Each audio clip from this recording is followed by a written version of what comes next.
supaya kalian tidak sengsara hidupnya. Disebutkan oleh ulama tafsir dalam kitab Ibnu Katsir, dikatakan apa? Ma anzalna 'alaikal qur'ana litashqa. Kami tidak turunkan Al-Qur'an itu supaya kalian sengsara. Artinya apa? Anzalna 'alaikal qur'ana litas'ad. Anzalna 'alaikal qur'an litas'ad. Kami turunkan Al-Qur'an ini untuk kalian supaya kalian bahagia.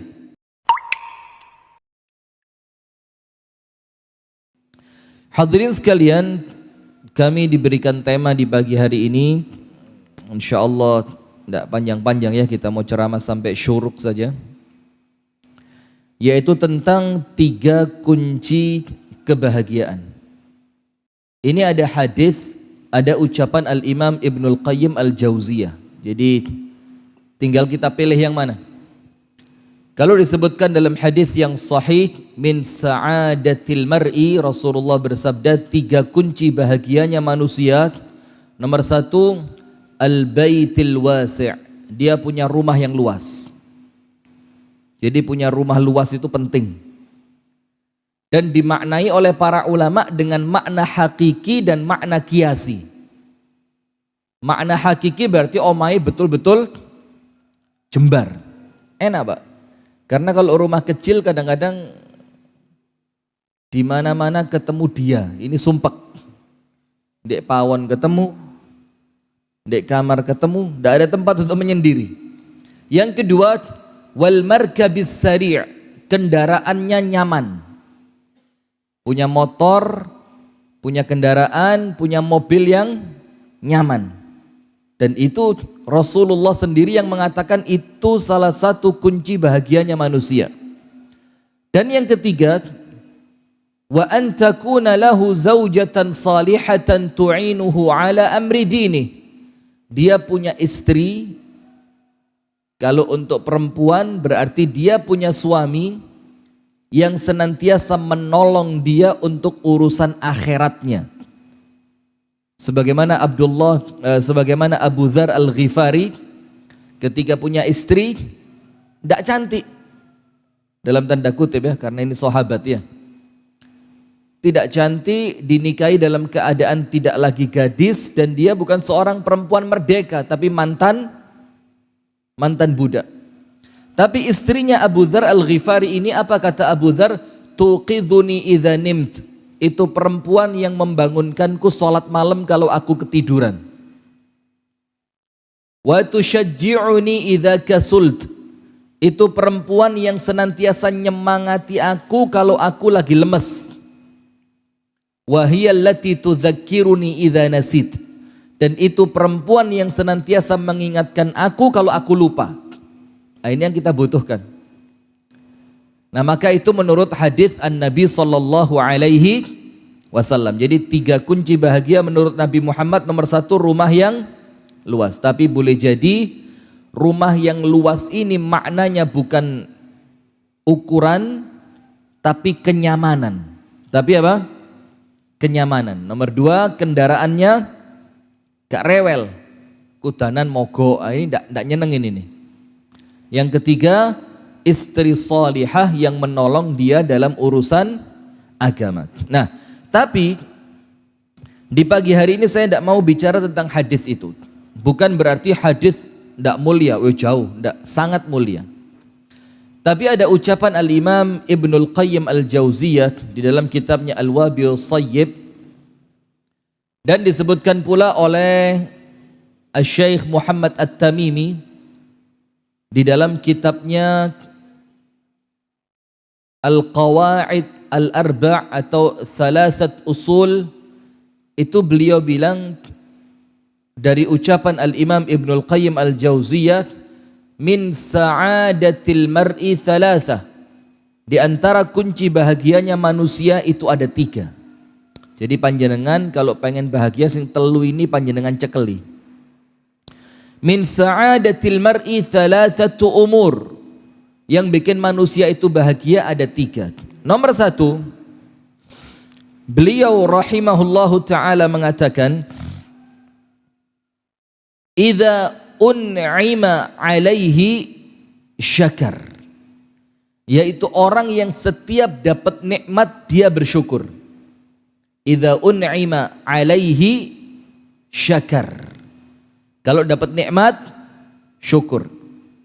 Yang kedua, wa idza btuliya sabar. Kalau diuji, dikasih musibah, orangnya kuat sabar. Yang ketiga, wa idza aznab, kalau dia berdosa, yo jenenge menungso ya. Kalau dia berdosa, wa idza aznaba istaghfar. Dia istighfar kepada Allah, dia minta ampun kepada Allah. Nah, tiga ini yang mau kita bahas di pagi hari ini. Kalau dapat nikmat, syukur. Kalau dapat musibah, sabar. Kalau dia melakukan dosa, cepat-cepat istighfar. Nah, sebelum kita mulai saya tak minum dulu. Nggak tahu sesuai request apa enggak ini.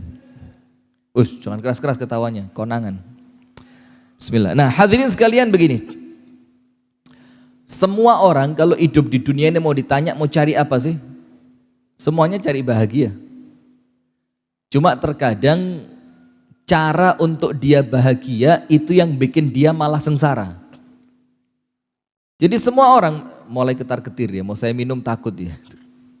Bismillah. Nampaknya sesuai. Cuma kurang kental didik.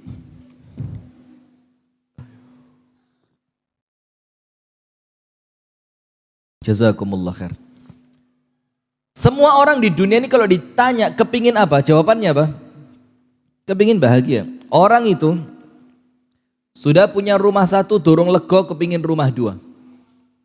Dikira dia dengan punya rumah dua dia bakal bahagia. Ternyata enggak. Saya barusan ketemu teman di Malang. Kira-kira 3 hari apa 2 hari yang lalu. Baru kejadiannya 2 atau 3 hari yang lalu. Dia bilang saya ini semakin kaya kok semakin sengsara katanya. Saya bilang saya enggak kaya-kaya amat tapi bahagia.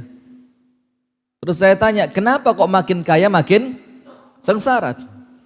Dia itu tinggal di komplek perumahan.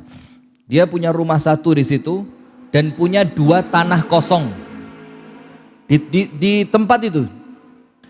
Antum tahu enggak tanah kosongnya yang 2 ini mesti jadi gegerane Pak RT. Kenapa? Enggak pernah dibersihkan, rumputnya tinggi, khawatir menjadi sarang ular. Akhirnya bingung dia, baru 2 bulan dibersihin tinggi lagi, cari orang bersihin lagi. Nanti ketika dia keluar kota nggak sempat bersihin, ditegur lagi sama Pak RT, mikir dia loh, aku iki tambah soge kok tambah soro. Dia mau tonggo teparut, diparani Pak RT, bingung cari tukang bersih-bersih kebun. Nah, maka itulah hadirin, hakikatnya apa? Kadang-kadang kita ini kepingin bahagia, tapi ternyata cara yang kita cari untuk supaya kita bahagia itu keliru. Akhirnya apa? Semakin kepingin bahagia ternyata semakin sengsara. Koruptor itu ya. Tambah soge. Sekarang saya mau tanya dulu. Kalau ada tolong saya diberitahu. Mudah-mudahan ini jadi tambahan ilmu ya. Amin. Tapi nampaknya enggak ada. Carikan untuk saya satu koruptor yang enggak punya selingkuhan. Satu aja koruptor yang orangnya itu korupsi, maling, makan uangnya rakyat, dan kemudian enggak punya gendaan. Coba di Blitar ada apa enggak? Ya Pak Ustadz Ganang, ada apa enggak kira-kira? Panjenengan enggak koruptor panjenengan. Ada enggak kira-kira hadirin? Enggak ada. Karena jalan untuk mencari kebahagiaan yang dia cari itu jalan yang keliru. Nah sementara sekarang lihat. Allah subhanahu wa ta'ala menjelaskan kepada kita. Dalam surat Thaha ayat 123. Ini kunci sudah. Kunci, nanti saya sebutkan beberapa ayat. Yang kemudian dari beberapa ayat ini panjenengan bisa kembangkan sendiri. Silahkan dikembangkan sesuka panjenengan karena insya Allah penafsiran panjenengan tidak akan jauh dari penafsirannya para ulama. Karena ini bukan termasuk ayat mutasyabihat, ini termasuk ayat apa? Muhkamat, sing insya Allah semua orang yang baca ngerti makna dan faham artinya. Nah, maka Allah Ta'ala berfirman dalam surat Thaha ayat 123, فَمَنِ اتَّبَعَ هُدَايَ فَلَا يَضِلُّ وَلَا يَشْقَى. Orang-orang yang mengikuti petunjuk kami, petunjukku, kata Allah. Apa petunjuknya Allah? Secara garis besar, ya syariat ini petunjuknya Allah. Ya apa panjenengan sholat, ya apa panjenengan dagang, ya apa panjenengan bertetangga, bagaimana panjenengan berumah tangga, bagaimana panjenengan bekerja. Itu ketika itu merupakan petunjuknya Allah yang Allah turunkan dalam Al-Quran dan As-Sunnah, maka Allah katakan famanittaba'a hudaya, orang yang mengikuti petunjukku yaitu Al-Quran dan As-Sunnah, fala yadhillu, tidak mungkin tersesat. Dan orang itu kalau tidak tersesat hidupnya bahagia. Orang itu kalau tidak kesasar tekonnya cepet. Orang itu kalau tidak tersesat, dia tidak akan buang waktu, tidak akan buang uang, tidak akan buang tenaga. Sementara kadang-kadang waktu yang terbuang sia-sia, uang yang terbuang sia-sia, tenaga yang terbuang sia-sia, itu menghindarkan manusia dari bahagia. Bingung, kaget ya, waduh kadung metu duit gak oleh apa-apa. Waduh kadung kesel gak dapat apa-apa. Waduh ternyata sudah terlanjur jalan jauh, ternyata jalan saya apa? Salah. Nah maka Allah bilang kalau tidak ingin tersesat, ikuti petunjuknya siapa? Allah. Maka Rasulullah bersabda yang panjenengan semua sudah tahu, aku tinggalkan untuk kalian dua perkara, kalau kalian pegang erat dua perkara ini, kalian tidak akan sesat selamanya. Yang pertama Al-Quran dan yang kedua sunnah Nabi besar Muhammad sallallahu alaihi wasallam. Nah, kemudian Allah bilang apa? Ya Allah, kalau aku mengikuti petunjukmu ya Allah, maka ibu-ibu nggak usah ngikutin artis, Bu ya. Mana ibu-ibu? Tidak kelihatan. Bu. Oh, di sana. Ini bukan ibu, Mbak ini ya. Mbak apa adik? Maka kalau panjenengan kepingin selamat hidupnya di dunia, ndak usah ngikut artis, bahkan afwan. Ndak usah ngikut ustadz. Kadang-kadang ustadz itu juga gak kena. Ada ustadz ngemplang uang bisnis, ada apa enggak? Ada ustadz kawin lari, ada apa enggak? Macem-macem. Karena Allah enggak nyuruh kita ngikutin ustadz, Allah nyuruh kita ngikutin Al-Quran dan As-Sunnah. Maka Allah bilang setelah kita tidak akan tersesat, Allah bilang apa? Wala yashqa, dan hidupnya tidak akan sengsara. Nah sekarang saya mau lihat. Yang ngomong ketika panjenengan mengikuti petunjuknya Allah maka panjenengan tidak akan sengsara. Ini yang ngomong siapa? Allah.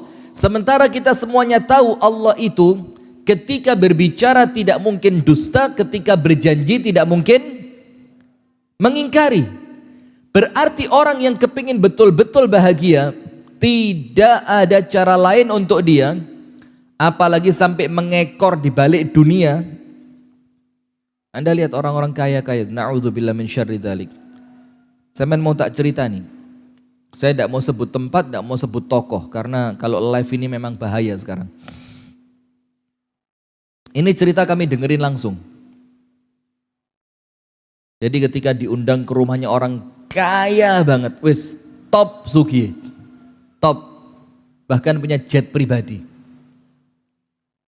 Sudah diundang ke rumahnya gitu, ada santunan yatim piatu, kemudian ada tausiah segala macam, kita itu eker-ekeran di rumahnya dia. Sip.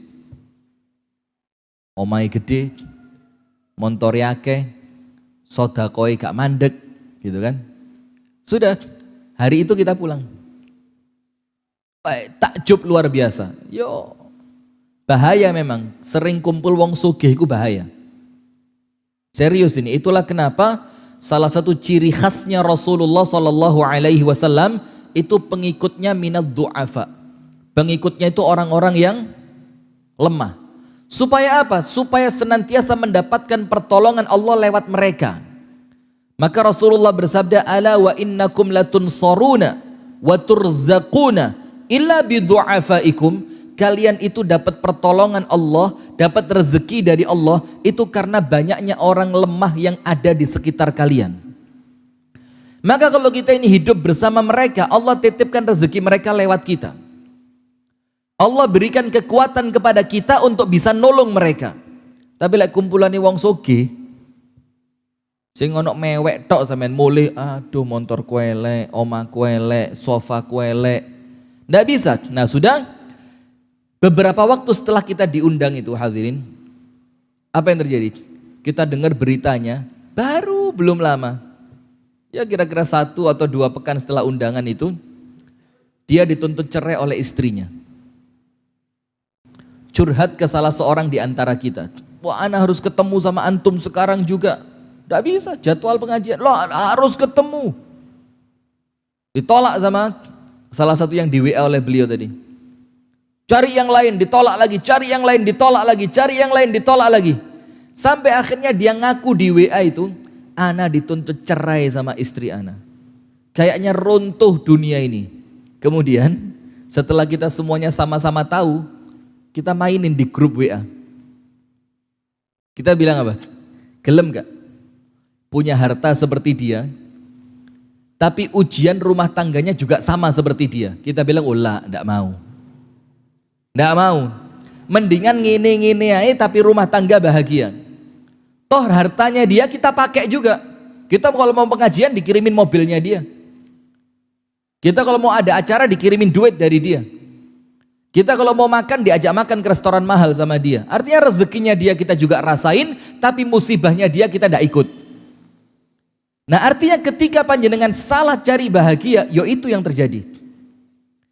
Karena bahagia itu tidak Allah letakkan pada harta, tapi untuk siapa yang mengikuti Allah dan Rasulnya. Itulah orang yang paling bahagia. Nah, kemudian yang kedua, dalam surat Thaha, tadi ayat berapa yang pertama? 123.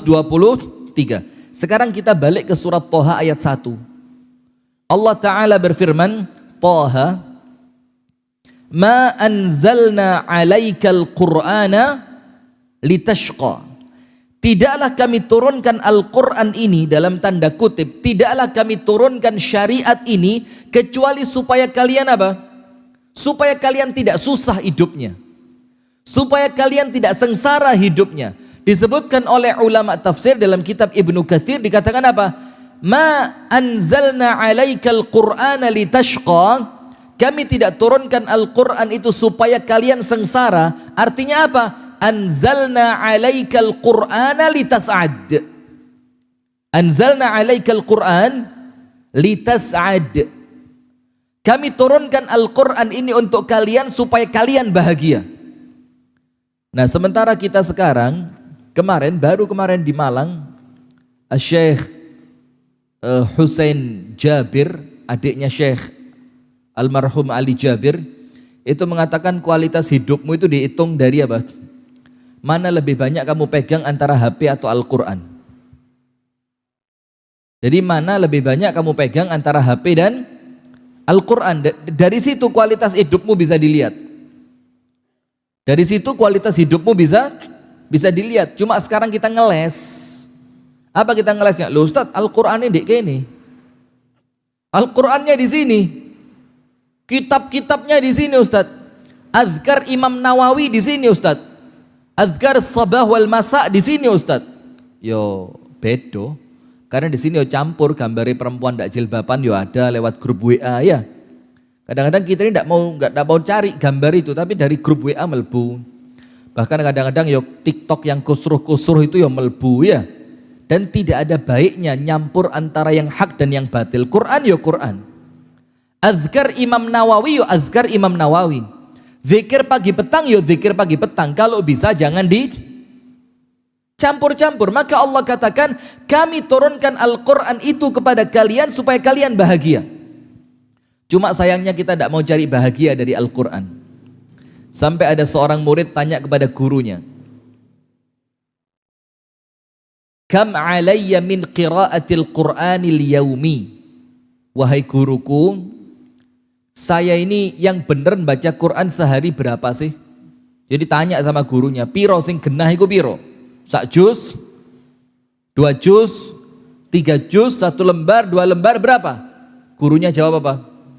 Biqadri iradatika anta sa'ad. Sesuai keinginanmu untuk bahagia. Kalau kamu kepingin bahagianya banyak, ya baca Qur'annya harus banyak. Kalau kamu kepingin bahagianya sedikit, ya wacon didik, baca sedikit. Kalau kamu tidak pengen bahagia, tidak usah dibaca itu Al-Quran, maka sengsara hidupmu. Kemudian ayat yang terakhir, sebelum kita pindah pada penjelasan ucapan Ibnu Qayyim Al-Jauziyah, Anda buka surah An-Nahl ayat 97.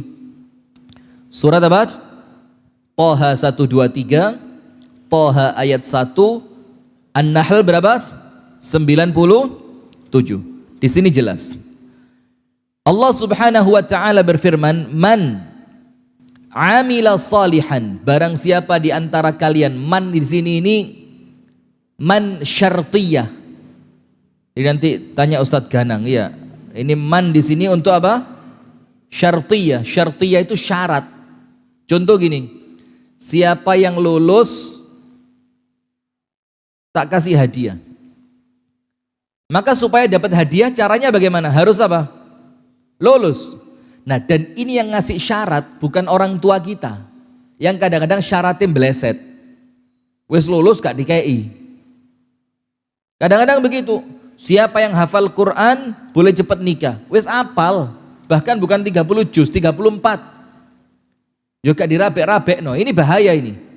Sementara ini yang memberi syarat bukan manusia tapi siapa? Allah. Berarti kalau Allah yang kasih syarat, Allah adalah zat yang paling taat perjanjian. Kan begitu?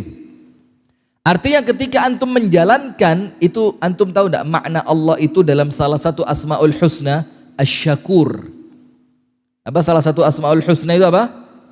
Asy-Syakur. Apa salah satu makna dari kata Asy-Syakur?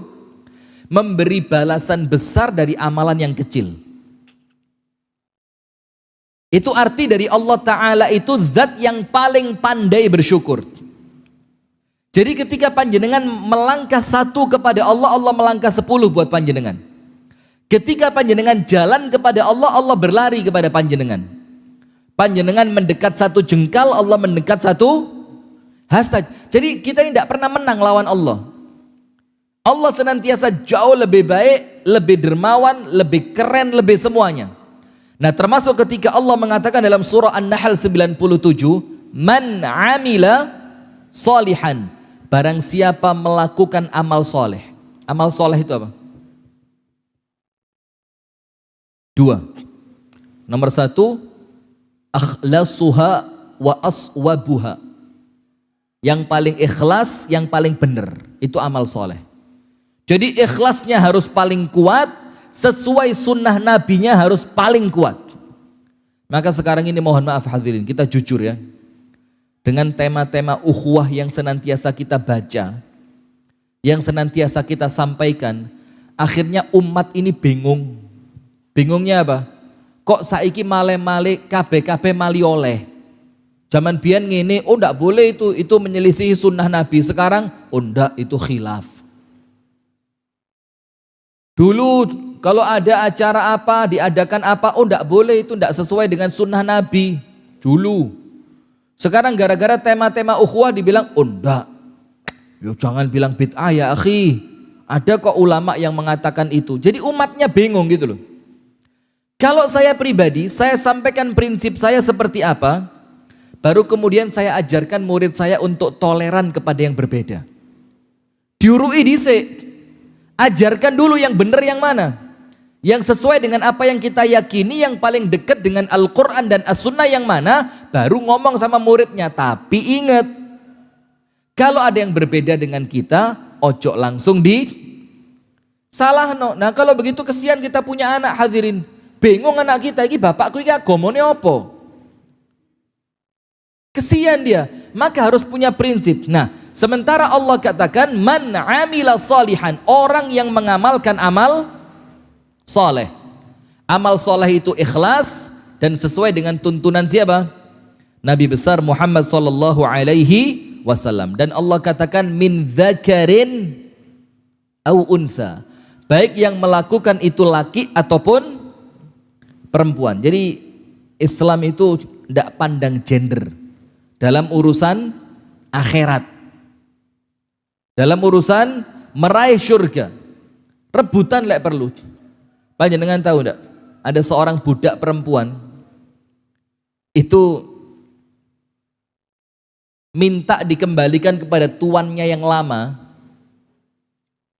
gara-gara di rumah tuannya yang baru itu ndak ada sholat tahajud.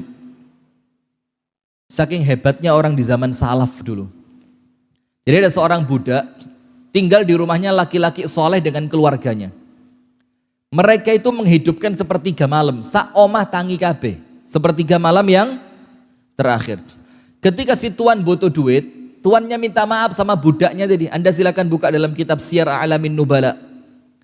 Dijual sama tuannya, maaf ya saya butuh duit banget. Sebenarnya kami sayang sama kamu, keluarga kami cocok sama kamu.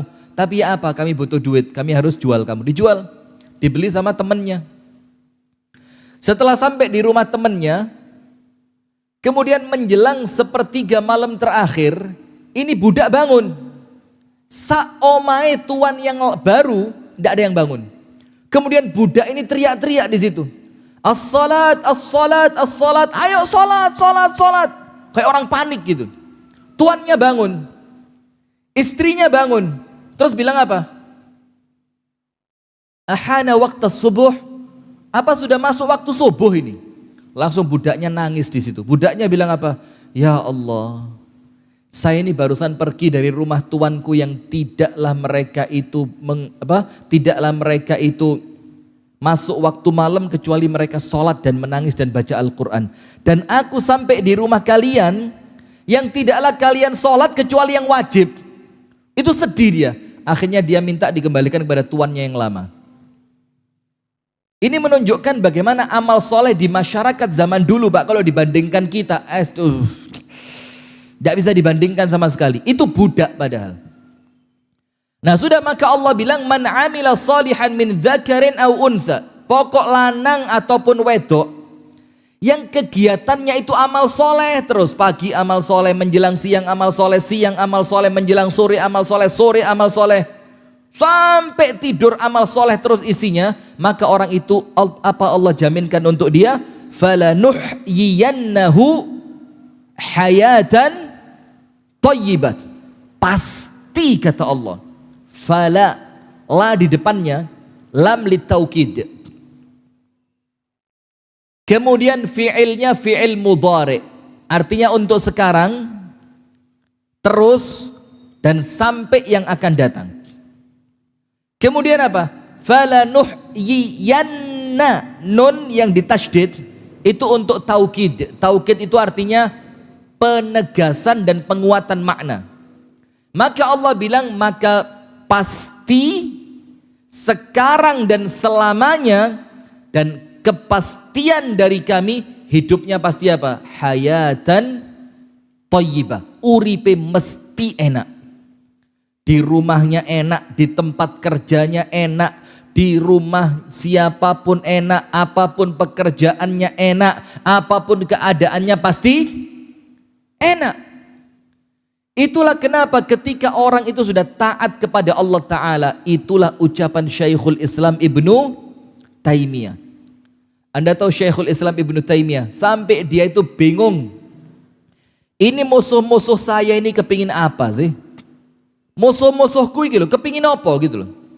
Dan itu yang sekarang mohon maaf ya, kita perlu sampaikan buat ustadz-ustadz kita yang ditangkap secara zalim ya.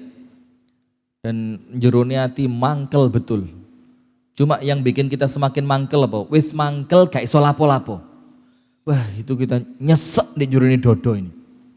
Guru-guru kita yang langsung terjun ke akar rumput, yang memperjuangkan agama Allah, yang kita tahu sampai anak-anaknya bilang 24 jam untuk umat,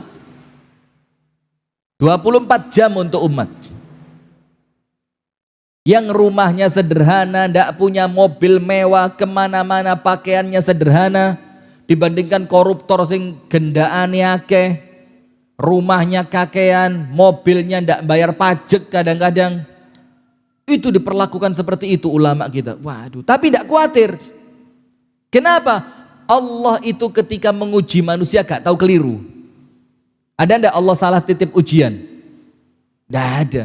La yukallifullahu nafsan illa wus'aha. Allah tidak akan membebani seseorang di luar batas kemampuannya. Maka ketika antum sama Allah diuji, berarti antum harus bahagia. Berarti batas kemampuanku mengalahkan ujian ini.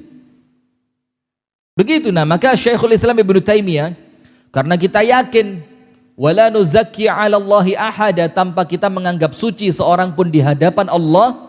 Tapi apa? Kita tahu beliau itu ahli ibadah, kita tahu beliau itu ahli ilmu, kita tahu beliau itu ahli zuhud, kita tahu beliau itu ahli jihad. Maka Syekhul Islam Ibnu Taimiyah mengatakan, ma yaf'alu a'da'u bi. Ini musuh-musuh ini mau ngapain sih? Ini sudah syuruk ya. Tuluk tidak boleh sholat. Tunggu dulu 1/4 jam. Baru boleh sholat. Karena tuluk ini waktu keluarnya tanduknya setan ya. Yang Rasul katakan, tunggu hunaihatan. Tunggu sejenak sampai nanti 10 atau 15 menit baru boleh sholat apa? Syuruk. Nah sudah, Syekhul Islam sampai bingung, ini musuhku mau ngapain mereka ini? Ini mereka telapo gitu loh. Mereka mengatakan, wa in sajanuni fasijni khalwa. Kalau mereka itu masukin aku ke penjara, maka di penjara itu kesempatanku bermesraan, berduaan dengan Allah, tidak diganggu siapapun. Lihat, tidak apa-apa. Karena Anda itu bahagia bukan di mana tempat, bukan dengan siapa. Tapi ketika Anda di situ membersamakan Allah di setiap gerak-gerik Anda, maka Anda pasti bahagia. Tahu Rasulullah bersama Abu Bakar di gua apa? Thur apa Hira? Gua Thur. Ketika dikejar-kejar oleh orang-orang kafir Quraisy. Gua Hira itu yang turunnya wahyu itu ya. Kalau Gua Thur yang Rasulullah sembunyi ketika mau hijrah ke Madinah. Rasulullah tidak panik hadirin. Yang panik Abu Bakar. Maka Rasulullah tanya sama Abu Bakar, ya Abu Bakrin, wahai Abu Bakar, ma dhannuka, apa yang kamu bayangkan? Fitnaini, ketika ada dua orang, Allahu thalithuhuma, kemudian Allah menjadi yang ketiga di antara dua orang ini. Apa kata Abu Bakar? Yo aman ya Rasul. Ya wes, yo itu kita, kata Rasulullah. Kita ini berdua, Allah jadi yang ketiga, maka pasti aman. Maka turunlah ayat Al-Quran, la tahzan innallaha ma'ana. Jangan sedih, Allah bersama kami. Maka orang yang senantiasa membersamakan Allah di setiap langkahnya tidak akan pernah sedih. Ala inna awliya Allah la khawfun alaihim wa lahum yahzanun alladzina amanu wa kanu yattaqun. Ketahuilah, kata Allah, orang-orang yang menjadi kekasihnya Allah, salah satu di antara kriteria kekasihnya Allah itu yang tidak pernah meninggalkan Allah. Dimanapun berada, inna salati wa nusuki wa mahyaya wa mamati lillahi rabbil alamin. Itu salah satu kriteria walinya Allah. Apa yang Allah janjikan untuk walinya Allah? La khaufun alaihim, tidak pernah takut. Walahum yahzanun, tidak pernah sedih. Siapa mereka? Alladzina amanu, orang yang imannya kokoh, tidak kecampuran syirik. Maka tidak ada wali syirik, itu tidak ada. Wali kok nang Gunung Kawi itu tidak ada. Kecuali untuk dakwah di sana. Wa kanu yattaqun, dan takwanya, ibadahnya kuat. Tidak ada wali kok gak sholat. Panjenengan tahu sekarang ada orang-orang tidak sholat dianggap wali. Tidak tahu di Blitar mudah-mudahan tidak ada. Panjenengan tahu Nabi Muhammad wali bukan? Ndukure wali. Ini walinya aulia ya Nabi Muhammad ini. Sholat tahajud sikile abu. Ini yang Nabi. Lo mosok wali oleh gak sholat? Aduh. Kadang-kadang kita ini kenemenen. Kadang-kadang kita ini apa? keterlaluan. Nah, maka Ibnu Taimiyah mengatakan, ketika mereka memenjarakan aku, ini kesempatanku berduaan dengan Allah. Enak wis. Anda tahu Ustadz Farid Uqbah kemarin dipenjarakan sudah kira-kira 7 atau 8 hari ini ya. Itu beliau bilang sudah khatam Quran hampir 3 kali. Per 3 hari khatam sekali. Sedino maca 10 juz. Ketika beliau bilang ketika aku di luar tidak bisa. Sibuk melayani orang, sibuk ceramah, sibuk konsolidasi organisasi segala macam. Sekarang masuk penjara hampir 8 hari, hampir khatam 3 kali. Itu pilihannya Allah, tapi ojo njaluk di penjara, yo konyol. Oleh ngono aku tak di penjara. Lu jangan. Tidak ada hidup lebih nikmat kecuali hidup yang merdeka, betul? Nah, sudah, kalau mereka penjarakan aku, maka penjara itu apa? Khalwah, tempatku berduaan dengan Allah. Wa in taraduni fatardi siyaha. Kalau mereka mengusirku dari kampung, mereka mengasingkanku ke tempat yang lain, fatardi siyaha, maka pengasingan itu adalah rekreasi. Datang ke tempat yang baru, ketemu orang baru, lihat pemandangan baru, rekreasi, gak usah ruwet. Apa ruwet-ruwet? Wa in qataluni, kalau mereka mau bunuh aku, faqatli syahadah, silahkan. Maka insya Allah kematian di jalan Allah adalah kematian yang syahid. Terus orang-orang bingung, Ibnu Taimiyah kok bisa begitu? Gak bingung belas suripe, bahagia terus. Apa kata beliau? Fa inna jannati wa bustani fi qalbi wa hiya ma'i aynama ruhtu. Karena taman indah dan surgaku itu di dalam hatiku. Maka kemanapun aku pergi, dia mesti bersamaku. Jadi bahagianya dia bukan karena mobilnya hilang sedih, enggak, di sini bahagianya. Maka kemanapun aku pergi, bahagia itu mengikuti aku. Kenapa? Karena dia senantiasa bersama siapa? Allah. Maka dalam surah An-Nahl tadi Allah katakan, intinya amal soleh yang ikhlas karena Allah, sesuai dengan tuntunan Rasulullah, maka Allah yang jamin panjenengan pasti bahagia. Dan ingat, Allah bisa bikin panjenengan bahagia dengan harta ataupun tanpa harta. Allah bisa bikin Anda bahagia dengan istri ataupun tanpa istri.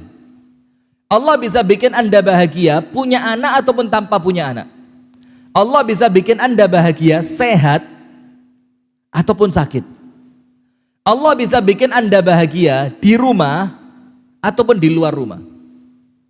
Jadi Allah itu tidak ada Allahumma la mani'a lima a'taita wa la mu'tiya lima mana'ta wa la yanfa'u dzal jaddi minkal jaddu. Allah kalau sudah ngasih, siapa yang bisa nolak?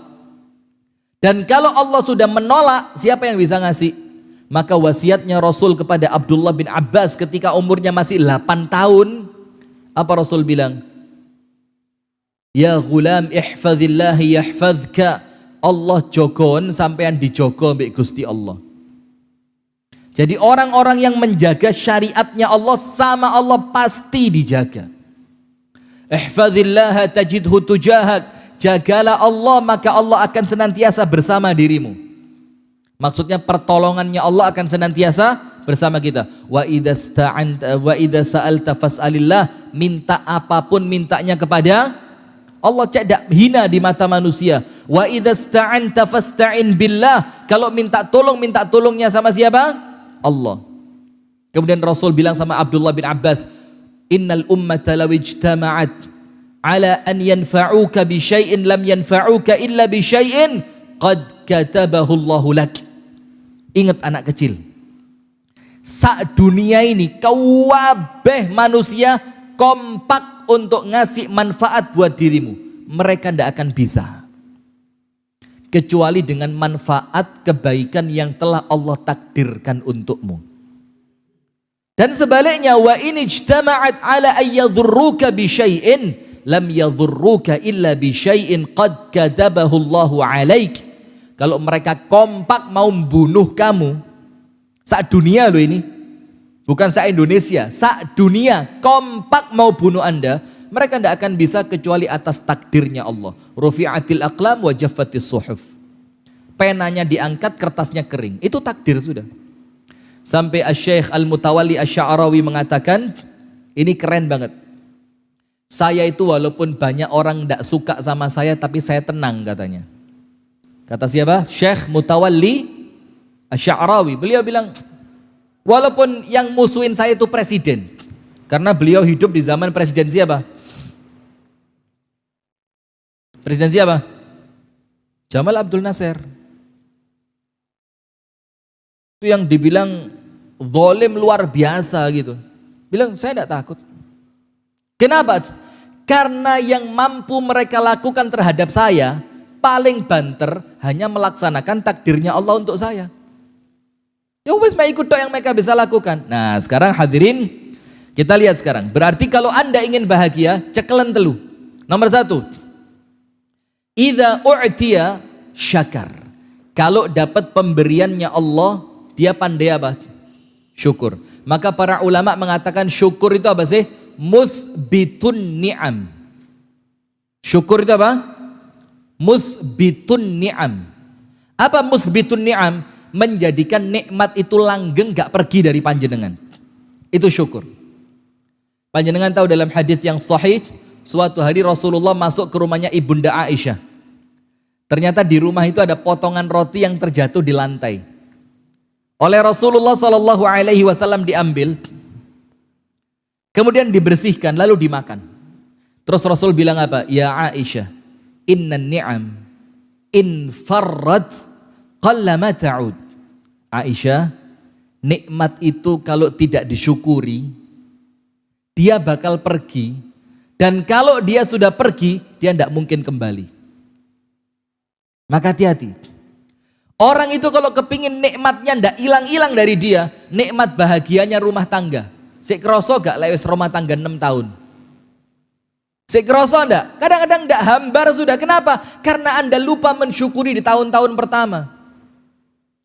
Anda lupa mensyukuri waktu bulan madu. Akhirnya nikmatnya cepat hilang. Nah maka biar nikmatnya kembali bagaimana? Rabio maneh. Syukuri. Betul enggak? Ustadz Ganang, betul Ustadz? Hah? Betul apa enggak kira-kira? Mbak, betul Mbak? Ini toy. Nah kenapa nikmat rumah tangga itu hilang? Karena apa? Karena di awal-awal dulu waktu bahagia-bahagianya kita lupa sama Allah. Sementara Allah itu tidak senang dilupain. Betul apa enggak? Kita lupa sama Allah di awal-awal ketika Allah kasih nikmat dulu. Sementara Allah itu cemburu. Loh, ya apa? Yang ngasih nikmat aku, laku aku malah dilupakan sama Allah. Nikmatnya dicabut, cek kembali, ingat kepada Allah. Coba ketika Anda dapat nikmat, Anda tidak lupa sama Allah, terus sama Allah dikasih. Wong tak kasih tidak lupa kok. Pentingnya nikmat itu dicabut kan supaya panjenengan balik kepada Allah. Iya enggak? Dulu sehat walafiat, tidak tahu nang masjid. Saya mulai tungketan nang masjid. Ya enggak apa-apa. Kenapa? Sehat Anda dicabut supaya Anda dekat kepada Allah. Tapi kalau Anda bisa dekat kepada Allah tanpa nikmatnya dicabut sama Allah, tidak dicabut. Maka syukuri nikmat itu. Ada cerita begini hadirin, ada cerita yang mungkin kita ini lalai dari nikmat yang kita punya karena kita terlalu sibuk mikir apa yang tidak kita punya. Sampai para ulama bilang apa? Ushkuril mawjud ya'tikal mafqud. Syukuri yang kamu punya, Allah kasih apa yang kamu belum punya. Syukuri dulu yang kamu punya, openono sing wapi. Nanti Allah akan kasih buat Anda apa yang sebelumnya Anda belum punya. Ada seorang laki-laki terputus tangan kanan kirinya karena kecelakaan mulai kecil. Sudah, maka kemanapun dia pergi dia bawa asisten karena anaknya orang kaya, bawa asisten. Ke pesta dia bawa asisten. Suatu hari ketika di acara pesta itu asistennya hilang. Namanya orang di acara pesta ya, cari makan sana, cari makan sini, hilang asistennya. Dalam keadaan dia pengen ke toilet. Dia mau ngetap. Sudah cari tidak ketemu. Cari teman malu. Mosok teman saya ajak ke toilet. Akhirnya dia manggil apa? Manggil adiknya dia yang diajak ke pesta itu. Ta'al ma'ila al-hammam. Ayo anterin saya ke toilet. Diantar sama adiknya. Dibukain pintu toilet, kakaknya tadi yang tangannya terputus masuk, kemudian adiknya keluar, pintunya ditutup. Apa kata kakaknya? Lah ma tatrukuni, jangan ditinggal saya. Buka no bajuku, saya tak bisa buka baju. Lihat, panjenengan buka baju ditolong orang apa sendirian? Pakai baju itu ditolong orang apa bisa sendiri? Sudah bersyukur? Tidak kerosok. Karena nikmat itu terkadang baru terasa kalau sama Allah sudah dicabut. Sudah, setelah bajunya dilepasin, itu adiknya mau keluar. Kata kakaknya, loh jangan keluar. Nanti yang nyawiin siapa? Nanti yang bersihin kotoranku siapa? Duduk adiknya di situ, Pak. Setelah selesai, disiramkan itu kotorannya, dibersihkan, maaf ya, kemaluan belakangnya sama adiknya. Panjenengan cawi sendiri apa dicawiin orang lain? Sudah bersyukur? Hati-hati loh, kalau tidak disyukuri bisa jadi sama Allah dicabut loh ini. La in syakartum la azidannakum wa la in kafartum inna azabi lasyadid. Sudah, ketika selesai sama adiknya dipakein baju, kakaknya bilang apa? Wadhini, wudhukan aku, saya tidak bisa wudhu. Diwudhuin sama adiknya, subhanallah. Nah, kita bisa melakukan semua itu Pak tanpa pertolongan orang lain, dan itu nikmat dari Allah. Nah, maka kalau kepingin hidup kita bahagia, dapat nikmat sekecil apapun, syukuri. Itu nomor satu. Nomor dua, wa idza betulia sabar. Lek kena ujian, sabar. Maka doa, Rabbana afrigh alaina sabra. Minta sabar.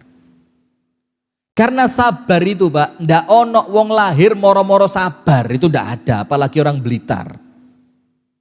Blitar ini kan apa? Blitar itu kan kesannya keras gitu ya. Pemberani, gak pantang apa? Pantang menyerah, pantang mundur, itu orang Blitar ini. Ndak ada orang lahir moro-moro sabar, itu ndak ada. Maka Rasul katakan apa? Man tasabbara sabbarahullah. Sopo wonge sing latihan sabar, minta sabar, ikhtiar untuk sabar, doa minta diberi sabar, maka Allah bikin jadi dia orang yang sabar. Tidak ada sabar itu moro-moro sabar, itu tidak ada. Latihan, doa, ikhtiar, itu sabar. Panjenengan tahu perempuan di zaman Rasulullah yang kena penyakit ayan, tahu pernah dengar hadisnya ya? Perempuan ini kena penyakit ayan, tidak ada laki-laki mau nikah sama dia. Apa yang terjadi hadirin? Datang sama Rasulullah minta doain biar sembuh. Dan Rasulullah SAW itu kalau umatnya atau sahabatnya minta, itu sama Rasul tidak dikasih, tapi dikasih yang terbaik, yang lebih baik dari apa yang dia minta. Maka perempuan itu bilang, ya Rasulullah inni usra, ya Rasul, aku ini perempuan yang ayan, ma ahad yuzawwijni, tidak ada seorang pun mau nikah sama aku, sementara saya pengen punya anak, saya pengen punya suami, saya pengen punya rumah tangga. Ud'ullaha ayyashfiyani, doain tolong ya Rasul biar Allah kasih saya sembuh. Rasul bilang apa? In syi'ti da'autullaha laki wa syufiti. Kalau kamu mau tak doain kamu sembuh, kalau mau. Tapi wa in syi'ti sabarti walakil jannah. Tapi kalau kamu mau sabar atas ujian ini, nanti kalau kamu mati masuk surga. Pilih mana? Pilih mana? Orang yang diuji sama Allah kalau dia sabar, tempatnya dia surga. Sampai akhirnya perempuan itu bilang apa? Wa ya Rasulullah idzan asbir. Lah begitu ya, mendingan saya sabar. Kalau saya meninggal sama Allah dijamin surga. Tapi ya Rasul satu. Apa itu? Kalau ayanku kumat atakasyaf, auratku kebuka. Padahal seharusnya dia kalau auratnya kebuka tidak dosa dia kan. Kenapa? Karena auratnya terbuka dalam keadaan tidak sadar. Sementara orang sekarang sadar buka aurat. Kita bilang neraka kok, Ustaz kok neraka wae. Kita bilang surga kok empani kok gampang heram surga nih. Iya. Ini tidak sadar saja, tidak rela auratnya kebuka. Maka doain saya ya Rasul, Allah atakasyaf, supaya nanti kalau aku kumat, auratku tidak terbuka. Dan sama Rasul didoakan, dan mulai hari itu setiap dia ayan auratnya tidak pernah kebuka. Sabar. Panjenengan tahu tidak dalam hadis riwayat Al-Imam At-Tirmidzi dengan sanad yang hasan, nanti di hari kiamat itu hadirin, orang itu sama Allah dibagi dua, ahlul bala wa ahlul afiyah. Ahlul bala itu orang yang waktu di dunia penuh dengan ujian, namanya ahlul bala. Yang kedua ahlul afiyah, orang-orang yang waktu di dunia itu uripe enak terus kayak panjenengan ini, gak tahu soro blas, duwe ono gak tahu kalong, utang gak duwe, bojo nurut, anak-anak api, kerjaan lancar, awak sehat, ngono gak nambah bojo iku lho. Sudah ahlul afiyah. Sudah ketika sampai di hari kiamat, apa yang terjadi? Allah kumpulkan mereka berdua, ahlul bala, ahlul afiyah. Yang pertama sama Allah dihisab siapa? Ahlul bala dulu. Allah tanya sama malaikatnya, ya malaikati hasibuhum, hisab mereka. Ternyata apa? Ya Rabbi, ma'indahumudz dzunub, mereka tidak punya dosa. Dosa entek. Allah lebih tahu, tapi Allah tanya sama malaikatnya, loh kok bisa dosanya habis? Habis ya Allah. Karena waktu setiap mereka kena musibah mereka sabar. Dan sabar ketika kena musibah itu menghapuskan dosa. Sudah akhirnya apa? Oh ya sudah, kalau mereka tidak punya dosa, langsung angkut kemana? Surga. Ahlul afiyah ngelihat Pak, lu. Kok enak sekali. Hisabnya cuma ditanya punya dosa enggak punya, berangkat surga. Sementara ahlul afiyah dihisab rumahnya yang di pojok sebelah kiri, dihisab rumahnya di perumahan sana, dihisab rumahnya yang enggak kepake di sebelah sana, dihisab lagi mobilnya satu, dihisab lagi mobilnya dua, dihisab tentang anaknya yang keluar rumah malam-malam enggak dicari kemana, dihisab tentang istrinya yang senengannya senam joget poco-poco di pinggir puskesmas. Berat. Sementara mereka tidak pernah diuji, tidak ada penghapus dosa. Apa yang terjadi Pak? Ahlul afiyah, orang yang di dunia tidak pernah dikasih musibah sama Allah, itu nangis. Terus mereka bilang apa? Ya Allah, kembalikan kami ke dunia ya Allah. Kasih kami musibah yang berat ya Allah. Bahkan kalau perlu ya Allah, sisir daging kami dengan sisir besi supaya terlepas antara daging dan tulangnya. Kami rela ya Allah, tidak apa-apa. Yang penting kami dapat seperti pahalanya orang yang waktu di dunia diuji. Lihat Pak. Jadi ternyata ujian itu hebat, karena nanti di surga ada derajat surga yang tidak bisa dicapai dengan sholat. Ada derajat di surga yang tidak bisa dicapai dengan puasa, tapi hanya bisa dicapai dengan apa? Sabar. Innama yuwaffas sabiruna ajrahum bighairi hisab. Hanya orang sabar yang dapat ganjaran surga tanpa hisab. Tanpa hisab. Panjenengan kalau tidak diuji sabarnya kapan? Iya apa enggak? Nah maka yang kedua, kalau kena ujian yang apa? Sabar. Sabar itu apa sih? Menahan diri untuk tidak marah atas ketetapan Allah, menahan lisan untuk tidak mengucapkan yang dimurkai oleh Allah, dan menahan perbuatan jangan sampai menampakkan murka atas apa yang Allah tetapkan buat kita. Jogo telu, lisan, hati, perbuatan. Jangan sampai ketika Allah menguji kita, nampak dari hati ketidaksukaan, nampak dari lisan kemurkaan, dan nampak dari perbuatan kita benci dengan ujian dari Allah. Sekarang yang terakhir penutup. Wa idza adznab istaghfar. Wis telu iki penak urip sampean. Pokok oleh nikmat syukurono, lek diuji sing sabar, lek nglakoni dosa cepet-cepet istighfar. Surga panjenengan. Insyaallah surga. Sekarang saya mau sebutkan satu hadis dari Rasulullah sallallahu alaihi wasallam. Ini hadis ekstrim banget. Tapi enak, nyenengno. Apa Rasulullah bersabda? Lau annakum la tudznibuna. Kalau kalian itu gak duwe dosa. Sekiranya kalian tidak berbuat dosa. Ini loh. Kalau panjenengan gak punya dosa, Pak. La dzahaballahu bikum. Panjenengan sama Allah dibuang. Gua. Dibuang. Disingkirkan sama Allah. Wala jaa biqaumin yudznibun. Kemudian Allah akan gantikan kalian dengan suatu kaum yang lain, ciptaan yang lain, manusia yang lain yang tugasnya mereka berbuat dosa. Oh ya apa Pak? Jadi dosa itu job desk kita Pak.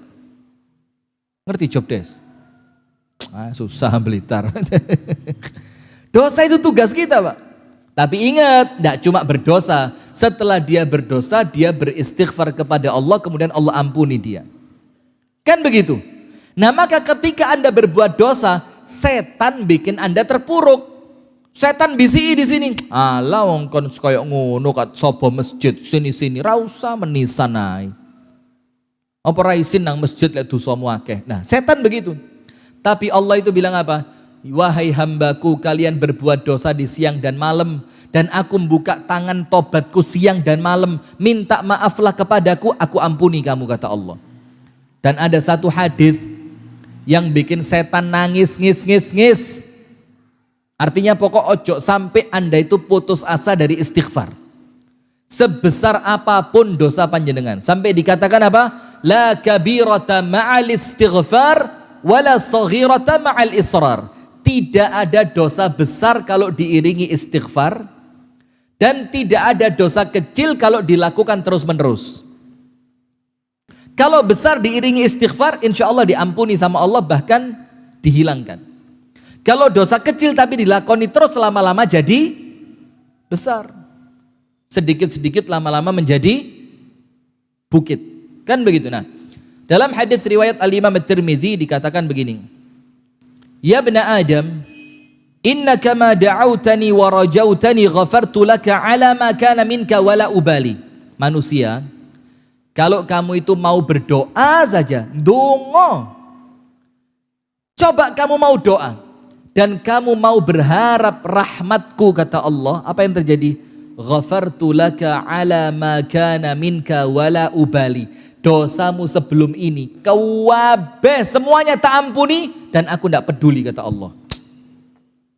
Dan tidak cukup sampai situ, dilanjutkan sama Allah. Ya bna Adam, lau balaghat dhunubuka ananas samai. Kalau dosamu seluas langit, thumma astaghfartani, kamu istighfar 1 kali untuk dosa seluas langit. Apa Allah bilang? Ghafartu lak, tak ampuni buat kamu. Ya apa? Ya bna Adam, wahai manusia, lau ataitani biqurabil ardi khataya. Kalau kamu meninggal dunia bawa dosa seberat bumi. Seberat apa Pak? Bumi. Gak karuan wis, gak iso ditimbang. Thumma laqitani lam tusyrik bi syai'an. Kemudian ketika kamu meninggal kamu tidak pernah syirik. Apa kata Allah? Ataituka biqurabiha maghfiratan. Kalau kamu meninggal seperti itu, dosamu akeh, dosamu banyak, tapi tidak pernah syirik. Allah bilang apa? Aku datang kepadamu membawa seberat bumi sebagai ampunan. Berarti tidak boleh putus asa dari istighfar. Nah, ketika kita lakukan yang 3 ini Pak, insya Allah menurut Al-Imam Ibnul Qayyim Al-Jauziyah, kita bakal senantiasa bahagia mulai dunia sampai akhirat. Nomor 1 apa? Ketika mendapatkan nikmat jangan lupa syukur. Nomor 2, kalau dapat ujian jangan lupa sabar. Istri-istri nih, ibu-ibu ini, kadang-kadang ibu-ibu itu sabarnya lebih susah dibanding laki-laki. Nomor 3, kalau merasa diri berbuat dosa, jangan lupa cepat-cepat istighfar. Itu yang dapat kami sampaikan. Kurang lebihnya mohon maaf. Hadanallah wa iyyakum ajma'in. Subhanakallahumma wa bihamdika asyhadu an la ilaha illa anta astaghfiruka wa atubu ilaik. Semoga ada manfaatnya. Assalamualaikum warahmatullahi wabarakatuh.